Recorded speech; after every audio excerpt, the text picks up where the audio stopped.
यदि आप भी चाहते हैं WR म्यूजिक के वीडियो सबसे पहले आप तक पहुंचे तो लाल बटन दबाकर चैनल को सब्सक्राइब करें और साथ में बेल आइकन दबाना ना भूलें। अरे आदत धरा के साथ छोड़ा के जाता हमारा से दूर हो,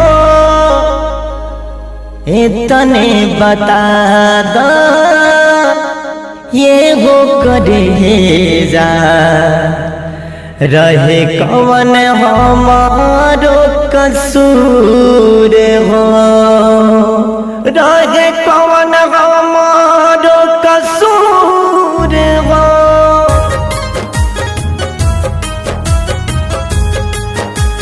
Music by Shams Jamil. Presented by WR Music. खूनवा से हमारा तू हथवा रंगई, खूनवा से हमारा तू हथवा रंगई, कफनवा के हमारा तू चुनरिया बनई, कफनवा के हमारा तू चुनरिया बनई। जब हमार जनाजा उठी हो, जब हमार जनाजा उठी डोली उठवई, जब हमार जनाजा उठी डोली उठवई, जैसे हमार चीता सजी से दिया सजई, जैसे हमार चीता सजी से दिया सजई।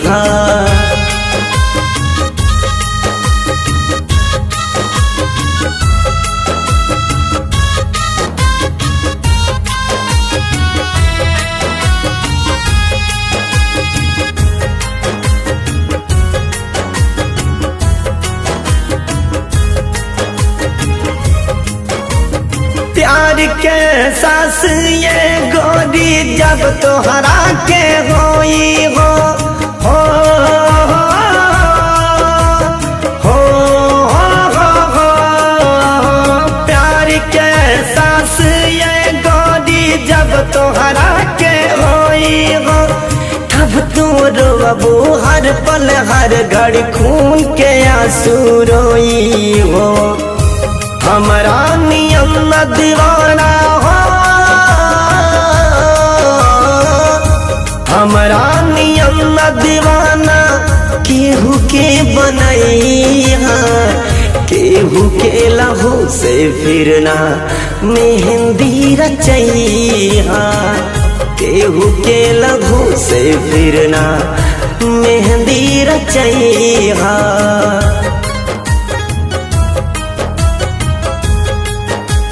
Music by Shams Jamil. तारीफ के युग बाए गौरी तोहरो बेवफाई हो, हो, हो, हो, हो। तारीफ के युग बाए गौरी तोहरो बेवफाई हो, खुश नहीं तू रहे पैबू हमरा के रुलाई हो। हमारा नियम नहीं पागल हो, हमारा नियम नहीं पागल केहू के बनई, केहू के कफन के फिरना चुनरिया बनई, केहू के कफन के फिरना चुनरिया बनई।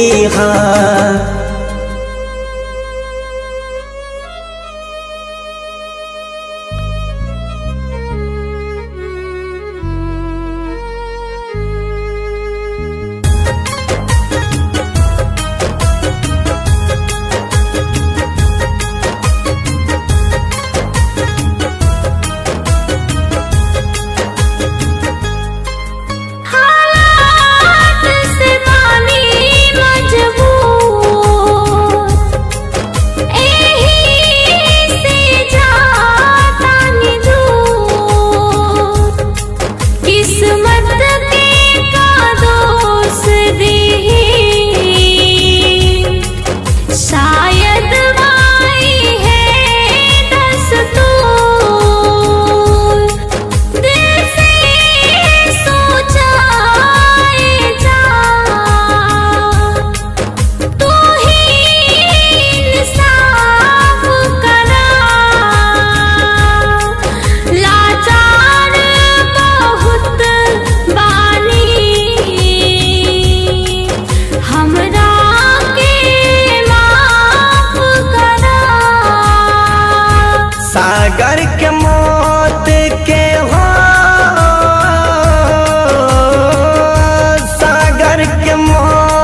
जाए करे जा हमसे बड़ा घात कइलो, जाए करे जा हमसे बड़ा घात कइलो।